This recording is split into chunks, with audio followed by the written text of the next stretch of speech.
জয় জগন্নাথ, জয় জগন্নাথ। ମାନେ ଅଗସ୍ତି ନାମେ ସେ ମାରୁଛି ସପତ ସମୁଦ୍ର ଗଣ୍ଡୁଷ ଥିଲେ ସେ ସତୀ। ଅଗସ୍ତି ମାରୁଛି ସପତ ସମୁଦ୍ରକୁ ଗଣ୍ଡୁଷ ଭିତରେ ପୁରେଇଥିଲେ। ଗଣ୍ଡୁଷ କହିଲେ କଣ ଏଇଟା କୁହନ୍ତି, ମୁଁ ତ ଜାଣିନି, ପଚାରିକି ବୁଝିଥିଲି ଏଇଟାକୁ କଣ କୁହନ୍ତି, ଏଇ ଯୋଉ ଖାଲଟାକୁ 7 ସମୁଦ୍ରକୁ ପୁରେଇ ଦେଇଥିଲେ ଆ ଭିତରେ, ବୁଝିଲେ। ସେଇଭଳି ଯଦି କିଛି ଦେଖେଇ ପାରିବ ଆଉ ସେଇଭଳି କଥା କହିଲେ ଭଲ ହବ, ବୁଝିପାରୁଛ ନା। ଅଗସ୍ତି ନାମେ ସେ ମାରୁଛି ସପତ ସମୁଦ୍ର ଗଣ୍ଡୁଷ ମାତ୍ର ଥିଲେ ସେ ଶୋଷୀ। ପଦଟା ମୋର ମନେ ପଡୁନି, ଅଚ୍ୟୁତାନନ୍ଦ ମହାପୁରୁଷ ଲେଖିଛନ୍ତି, ଅଷ୍ଟବୁଦ୍ଧ ଦେଇକି ନବବୁଦ୍ଧ। ମୁଁ କଣ କିଛି ଜାଣିଛି, ମୁଁ ସେ ମହାପୁରୁଷ କଥା ଯାହା ସବୁ ଶାସ୍ତ୍ର ପୁରାଣ ଶାସ୍ତ୍ର ଯାହା ଅଳ ବହୁତ ଯେତିକି ପଢିଛି, ଅଖାଡୁଆ ହିସାବରେ ଯେତିକି ପଢିଛି ସେଇ କଥା କହୁଛି ନା। ଆଉ ଆଗରୁ ବି କହିଥିଲି, ବର୍ତ୍ତମାନ ଯେ ଭଗବାନ ହଉଛନ୍ତି ଗିରି ଗୋବର୍ଦ୍ଧନକୁ 7 ଦିନ 7 ରାତି ଇନ୍ଦ୍ର ସାଙ୍ଗରେ ବିବାଦ କରି ସେଇ କୃଷ୍ଣ, ଭଗବାନ ଶ୍ରୀକୃଷ୍ଣ, ଜଗତଗୁରୁ କୃଷ୍ଣ, ବିଶ୍ୱଗୁରୁ କୃଷ୍ଣ ତା ମା ତ କାଣିଆ ମୁଠରେ ଟେକିକିରି ରଖିଲେ, ନାଇଁକି। ତା ପର କଥା ବି ମୁଁ କହିଛି, ଯିଏ ବର୍ତ୍ତମାନ ଭଗବାନ ହେବେ ସେ କାଣିଆ ମୁଠରେ ଟେକିବାର ଆବଶ୍ୟକତା ନାହିଁ। ଚକି ଦେହରେ ଟେକିକିରି ଗୋଟେ ମାଙ୍କଡା ପଥର 50-60 କେଜି କି 70-80 କେଜି କି 90 କେଜି କି 100 କେଜି 7 ଘଣ୍ଟା ରଖନ୍ତୁ, କେହି ରଖିପାରିବେନି। 7 ଘଣ୍ଟା ତ ଗୋଟେ ଲୋକ ସ୍ଥିର ହେଇକିରି ବସି ପାରିବନି, ଆଉ 7 ଘଣ୍ଟା ରଖିବ କଣ। ମୁଁ ବି ଯୋଗ ଫୋଗ ଭଲ ମନ୍ଦ ଆସନ ଫାସନ ସବୁ କରିଛି।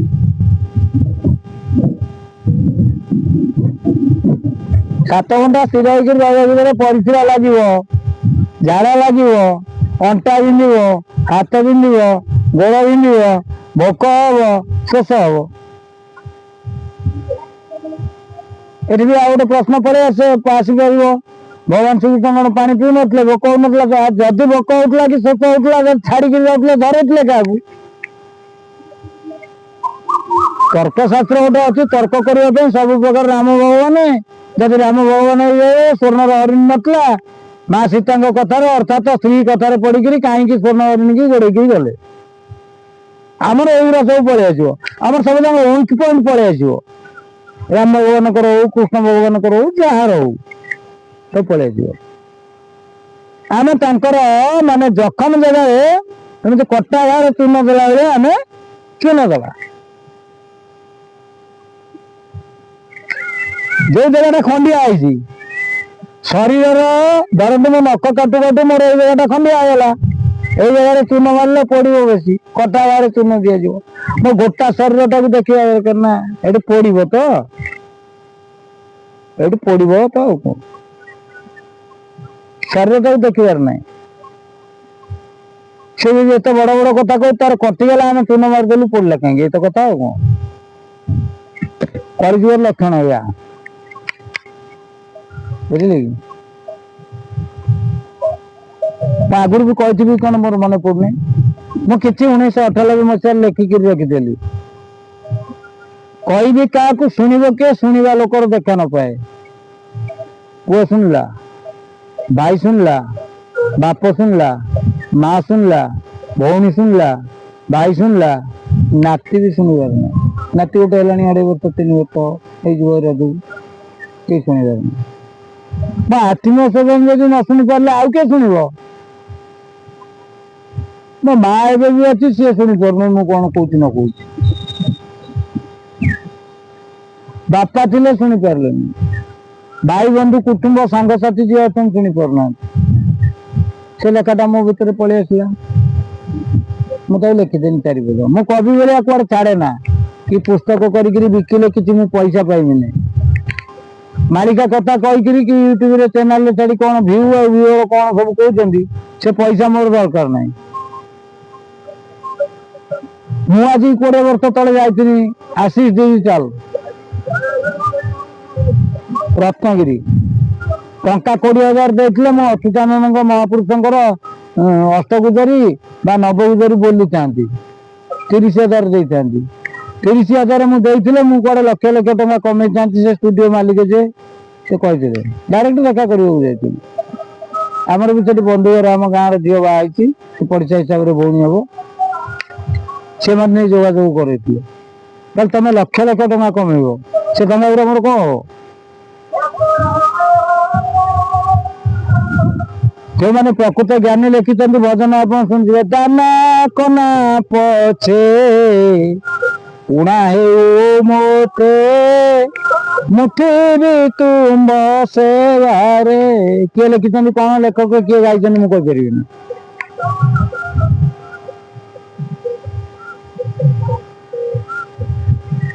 ଆଉ ଜଣେ ଲାଗିକି ଲେଖିଲେ, ବାହାରେ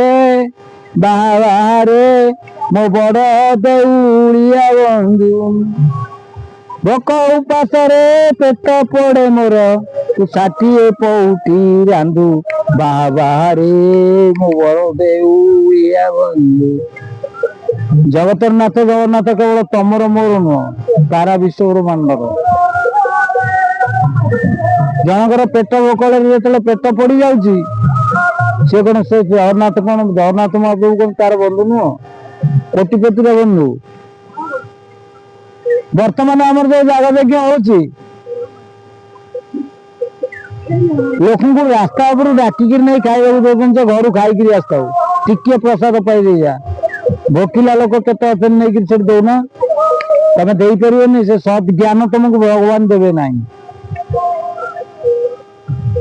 ସେ ସତ୍ ଜ୍ଞାନ ତମକୁ ଭଗବାନ ଦେବେ ନାହିଁ। କାରଣ ପୁଣ୍ୟ ଆତ୍ମା ଲୋକ ଯିଏ ପୁଣ୍ୟ ଆତ୍ମା ଘରୁ ଖାଇବ, ପାପାତ୍ମା ଲୋକ ଯିଏ ପାପାତ୍ମା ଲୋକ ପାପ ଆତ୍ମା ଘରୁ ଖାଇବ।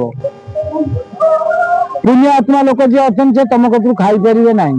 ତମେ ତାଙ୍କୁ ଡାକିକିରି ଦିଅ କି ଯାହା କର, ଯେତେ ଯାହା କର, ତମେ ଆକାଶର ଇନ୍ଦ୍ର ହେଇତ ପାର, ସେ ତମ ଘରୁ ଖାଇବେନି। ସେ ଜାଣିଛନ୍ତି ତମେ ଇନ୍ଦ୍ର କେମିତି ହେଲ ନା। ତମେ କୋଟି କୋଟି କରୋଡ଼ କରୋଡ଼ ଟଙ୍କାର ମାଲିକ ହେଇକି ଜାଗା ଯଜ୍ଞ ମନ୍ଦିର ମସଜିଦ କରିକିରି ଭଲ ମନ୍ଦ ସବୁ କରିଦେବ, କରିଦେଲେ କଣ ହବ? ମୂଳଟା ସିଏ ଜାଣିଛି ନା, କିଏ ଜାଣିଛି? ଧରନ୍ତୁ ମୁଁ ଆପଣଙ୍କ ସଂସ୍ପର୍ଶରେ ଆସିଛି, ମୁଁ ଜାଣିଥିଲି ତମେ ଆଗରୁ କଣ କରୁଥିଲ କଣ ନ କରୁଥିଲ, ମୁଁ ଜାଣିଥିଲି। ମୁଁ କାହାକୁ କହିବିନି, କାରଣ ଯଦି କହିବି ତମେ ମତେ ଉଠେଇ ନବ, କୁଟି ଦବ, ଭଲ ମନ୍ଦ କରିଦବ, ଡରିକିରି କହିବିନି। ତ ସବୁ କଣ ଡରୁଆ? ମୁଁ ତ ଡରେ ନା। ମୁଁ ମୋ ଉପରେ ପଡ଼ିଲେ କହିଦେବି, ଆରେ ମୋର ଯଦି ତମ ହାତରେ ମରିବାର ଥିବ, ମୋ ଜୀବନକୁ ଅଣ୍ଟି ଭିତରେ ପୁରେଇକିରି ରଖିଛି କି? ଜୀବନଟାକୁ ମୁଁ ଫୋପାଡ଼ି ଦେଇଛି, ଶରୀରଟାକୁ ଅଲରେଡି ଫୋପାଡ଼ି ଦେଇଛି। କୋଉଠି ଫୋପାଡ଼ିଛି? ତମ ପାଖରେ ନୁହଁ, ଅହଙ୍କାରୀଙ୍କ ପାଖରେ ନୁହଁ। ଶରୀରଟା ଯୋଉଠି ଫୋପଡ଼ା ହେବା କଥା ସେଇଠି ଫୋପଡ଼ା ହେଇଯାଇଛି। ପଞ୍ଚଭୂତ କତିରେ ଫୋପଡ଼ା ହେଇଯାଇଛି, କାହିଁକିନା ପଞ୍ଚଭୂତ ଭିତରେ ଅଛନ୍ତି ନା। ପୃଥ୍ୱୀ ଆକାଶ ବାୟୁ ଆକାଶ ପଞ୍ଚଭୂତ ଦେହ ପ୍ରକାଶ, ସେଇଠି ଫୋପଡ଼ା ହେଇଯାଇଛି।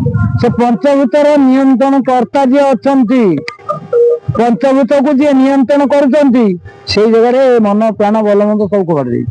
ତମେ କଣ କରିବ? ତମେ ଯଦି କରିବ, ପଞ୍ଚଭୂତ ହେଲେ କାହାର? ପଞ୍ଚଭୂତର ନିୟନ୍ତ୍ରଣ କର୍ତ୍ତା ହେଲେ କିଏ? ରାମ ହୁଅନ୍ତୁ, କୃଷ୍ଣ ହୁଅନ୍ତୁ, ଅଚ୍ୟୁତାନନ୍ଦ ମହାପୁରୁଷ ହୁଅନ୍ତୁ, ନରସିଂହ ହୁଅନ୍ତୁ, ଯିଏ ହୁଅନ୍ତୁ, ଜଣେ, ଏକମାତ୍ର ଜଣେ। ଏ ସୃଷ୍ଟି ନିୟନ୍ତ୍ରଣ କର୍ତ୍ତା ହେଲେ ଜଣେ। ଏ ସୃଷ୍ଟିକି ସେ ନିୟନ୍ତ୍ରଣ କରିକି ରଖିଛନ୍ତି। ଆମେ କହୁଛେ ଆମେ ରଖିଦେଲେ। ଓହୋ, ତମର ଏତେ କାଢପଣ ଅଛି? ତମେ କୋଉଠୁ ଆସିଛ, କଣ କରୁଛ, କୋଉଠିକି ଯିବ ଜାଣିଛ? ଜାଣିନା, କାରଣ ତମର ସାଡେ ନିଶା ନାହିଁ। କାହିଁକି ତମର ସାଡେ ନିଶା ନାହିଁ? ନା କିଏ କଣ ଖାଇଲା, କିଏ ନେଇଗଲା, କିଏ କଣ କରିଲା, ମୋର ଏତିକି ହେଇଥିଲା, ମୁଁ ଆଉ ଟିକେ ବଢେଇବି, ଆଉ ତମର ବା ସାଡେ ନିଶା ରହିଲା। ମତେ ଜ୍ଞାନୀ ଭାବିବେ, ମତେ ମାନି ଭାବିବେ, ମୋର ଏତେ ସମ୍ପତ୍ତି ଅଛି ମାନିବେ, ମୁଁ ଏମିତି ପାଇବାରେ ଅଛି ମତେ ମାନିବେ, କିଛି କାମ ନାହିଁ।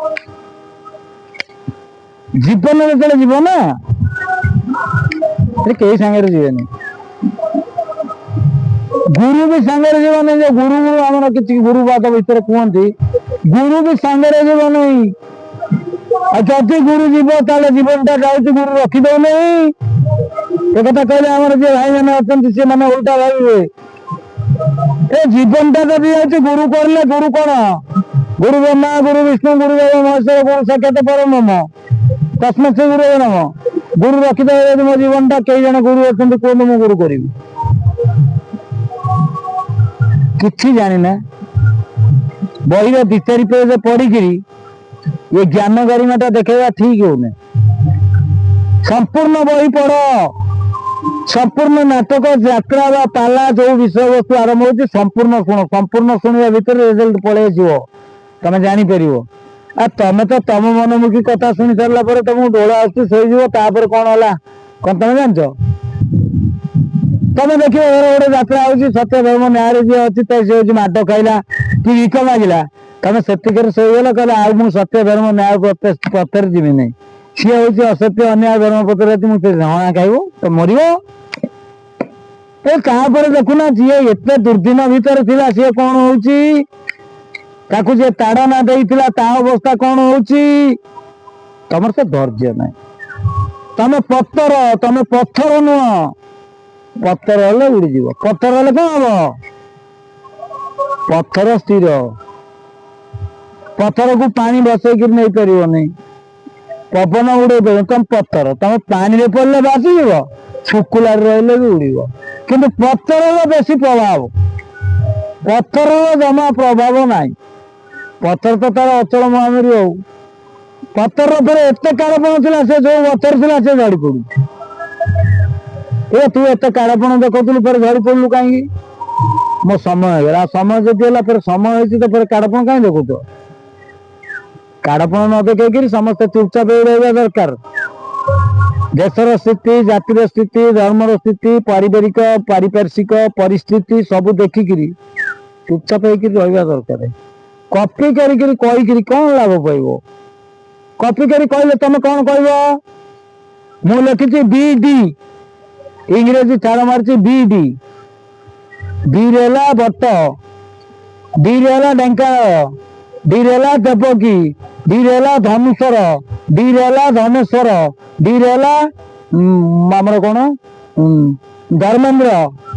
ତମେ ସେଟା କୋଉଟା? ମୁଁ BD ଲେଖିଛି, ତମେ ସେଇଟାକୁ ପଢିକିରି କହିଲେ କଣ ହବ? ମହାପୁରୁଷ କଣ ଲେଖିଛନ୍ତି କଣ ନ ଲେଖିଛନ୍ତି ତାକୁ ବୁଝ, ଜ୍ଞାନ ଗାରିମା କୌଶଳ ଖଟାଅ, ଖଟେଇଲେ ଯାଇ ଜାଣିବ ନା। ଏମିତି କହିଲେ କଣ ହବ? କପି କରିକିରି କିଛି କୁହ ନା, କାରଣ ମୂଳ ପାଣ୍ଡୁଲିପି ଯାହା ପାଖରେ ଅଛି ତମେ କପି କରି କହିଲେ ହବ। ଆମ ସେ ସାନ ଭାଇ ଯେତେବେଳେ କହିଲେ ଭାଇ ଅମକ ଲୋକ ଏଇ କଥା କହିଲା, ମାନେ କହୁ ତା ପରପଦ କହିପାରିବ? ଶୁଣା ଶୁଣି ଭାବେ ଜ୍ଞାନୀ ବୋଲାଇବ, ସମ୍ପ୍ରଦାୟ ଜ୍ଞାନ ନଥିବ ମହାପୁରୁଷ ଲେଖିଛନ୍ତି। ଶୁଣି ଜାଣିକିରି କଣ କହିବ? କେଇଦିନ କହିବ? ନିଜେ କିଛି ଅର୍ଜନ କର, ନିଜେ ଅର୍ଜନ କରିକିରି କୁହ। ଜୟ ଜଗନ୍ନାଥ, ଜୟ ଜଗନ୍ନାଥ।